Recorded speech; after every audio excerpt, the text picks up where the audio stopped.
Kahapon, Jen, Opo. ito yung pinakahuling ginagawa nila para i-discredit nila si Gutesa. Opo. Okay. Merong post sa isang page na kung tawagin ay Kabayan Patrol. Nako. Sinirculate ito across social media. Ito Viral yung yan. nakalagay na post na kung pwede na si Direk. Ayan. Ayan, sinasabi niya, Orly Gutesa breaks silence. Pinilit lang ako nila Defensor at Marcoleta. Aha. Isip-isipin mo yan, Jen. Gutesa admitted that he was forced to sign a fake affidavit against Speaker Romualdez out of fear and pressure. Ito, nakuha na namin kung sino yung gumawa nito eh. Yung page po mismo. Yung Opo. page na ito, ang ginagamit niya dyan ay mga troll farms, ha? Makikita mo na troll farms kasi pinakita nila rito, ang mga accounts ay Vietnamese eh.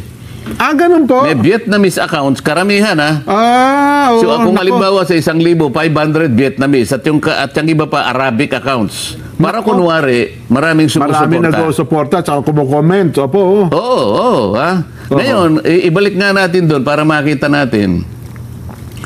Kung makikita mo doon sa bandang ibaba, right Opo, side, opo. nakalagay Kabayan Patrol. Kabayan Patrol. Yes po. So parang ginamit pa yung logo nung TV station, opo. isang TV station para magmukhang totoo. So nakikita nyo ngayon kung ano ang kanilang pakay. Ah, opo. Gumagawa ng isang bagay na hindi totoo. Pinilit namin ni Mike Defensor si Gutesa para gumawa ng isang salaysay. Yan ho lumilitaw dyan.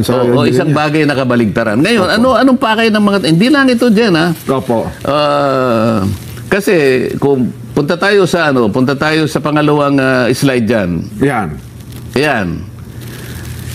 May requirements ang Meta kasi dyan, yung Facebook, na bago ka makapag-publish ng ads, kailangan meron kang makikitang meron silang mobile number, no? Yes po. Oho. Para magbabayad. Pinacheck ko yung mobile number. Ito ay nakarehistro sa isang tao na nagngangalang Luis Orbon. Ayan, oh. Luis Orbon. Oo. Okay. So, isa sa pangalawang requirements ng Meta, kailangan meron kang email. So, makikita mo dyan yung email nila. Ayan, oh. Uh-huh. hello@cdgminds.com. Ang ano kasi, yung ginagamit nila ay CDG. Yung advertiser is CDG Media Minds. Yes. Ayun makikita mo, no? Uh-huh. So yung phone number nakarehistro kay Luis Orbon. Ayan ang email nila. At ang website nila, nandyan din dyan, mababasa mo, cdgmediaminds.com. Opo. Ang address nila ay Pasig City, NCR. Yes po. Oho. So, kung nakikinig si Luis Orbon dyan, Kung totoong tao ba niyan? oo, nagtatago bilang CDG Media Minds sa anino ni Luis Orbon. Oho. Huwag ka na magtago sapagkat alam mo, kilala kita. Kilala mo ba? Kilala niyo ba? Masyado namang babaw ang pagtatago kasi nila eh. Halatang-halata. Akala ba ganun nila? mo ba? Oo. Alam mo, Luis Orbon, siguro maaring na-underestimate mo ako na hindi ko kayang suriin kung nasaan ka o kung sino ka. Makukuha kita eh. Maghintay ka lang. Kasi akala nyo hindi kayo marunong sa computer at saka hindi kayo marunong sa social media, no? Hindi nga ako marunong, pero may pamamaraan naman Ayan, tama po kayo. May pamamaraan tayo dyan, di ba? Ngayon, puntahan natin yung ibang slide natin. Yan. Ayan itong CDG Media Minds ay nag-handle ng 4 na pages sa Facebook yan. Bukod doon, meron pa sa iba. Kaya sila ang sabay-sabay na nag-launch ng fake news campaign. Opo. At binuboost nila, binabayaran nila laban kay Orly Gutesa. Ayan, makikita nyo isa-isa yan, ano? Yung number 1, ito yung Kabayan Patrol. Ayan, nakikita mo. Ang pangalawa, dapat alam mo. Sabi niya, ayan, no? Ayan, makikita nyo yung kanilang post. Ayan, no? Yung pangatlo, balita on the go. Ayan. Ayan, opo. Yung pang-4, chiefs of staff. Chiefs of staff. Opo. So ito ay puro fake news campaign. Okay. Anong pakay ng mga taong Bakit sila gagawa ng ganito? Ito yung sinasabi ko sa iyo na pangalawa na undermining the whistleblower. The whistleblower. So lahat ng kaparaanan gagawin para pagtakpan, para ilihis, para iligaw ang mamamayan. Ang mga taong ito ay, ang kanilang maaring pakinabang dito ay yung taong pinagsisilbihan nila. Siyempre po, kumikita sila dyan doon sa mga taong napagtatakpan ng kanilang paglilihis. Yung kanilang agenda, At para iligaw ang ating mga kababayan na maaaring maisip nga nila na, ganun pala yun, ganito pala yun.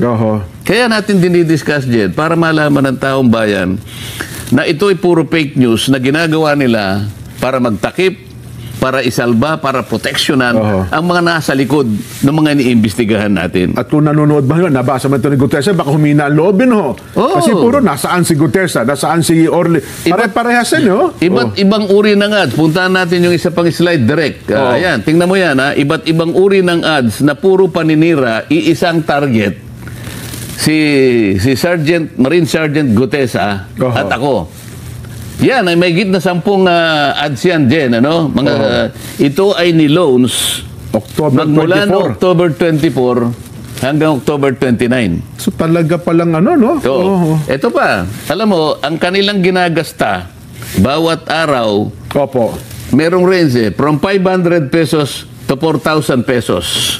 Ayun, So, gagasta sila. Noong una, medyo nagtitipid Kasi 500 pesos lang.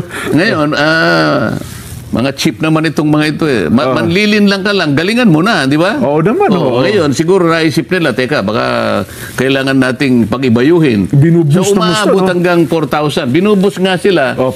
Ang tinatarget nilang audience hanggang 1 million. 1 million users or more. Yes po. So, ang gastos nila, sa loob ng isang buwan, umaabot ng between 20 to 30,000 pesos kasama yung boosting din. So ano ang pakay nila? Manlin lang. Mailigaw ang taong bayan.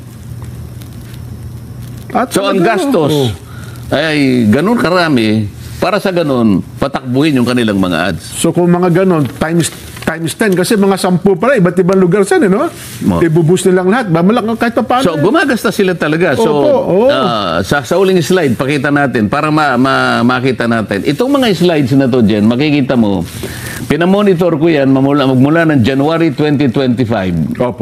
Mga post ito, Jen, na puro papuri sa administrasyon. Pero same page po. Same page. Same page. Yan ay puro papuri sa administrasyon. Ngayon ang kabalintunaan dito, kung ang administrasyon gusto niyang malinis ang skandal na ginawa ng flood control, bakit ngayon nag-sip sila dun sa paninira? Character assassination na nangyayari. sa investigasyon na ginagamit namin para tukuyin natin sino ba talaga ang mga tao, malalaking tao na nasa likod ng mga pangyayaring ito. Kung maka-administrasyon kayo, bakit taliwas ang ginagawa nyo ngayon? Sinisiraan nyo ang mga taong lumabas para ngayon pagtibayin, tukuyin, makilala kung sino yung mga malalaking tao. Ba't nagsimula kayo ngayon gumawa ng fake news October 24 hanggang October 29? Alam mo kung bakit? Bakit po? Sapagkat merong nagbabanta na itutuloy ang Blue Ribbon Committee itong Nobyembre. November 14 daw po, Sen. November nga. November 14 ngayon, tama-tama lang na sirain si Gutesa. Akala nila ngayon. Kapag pinatawag si Gutesa ngayon, sirang-sira na siya. Akala ngayon ng tao, wala na yan. Discredited na yan. Yun ang kanilang objective.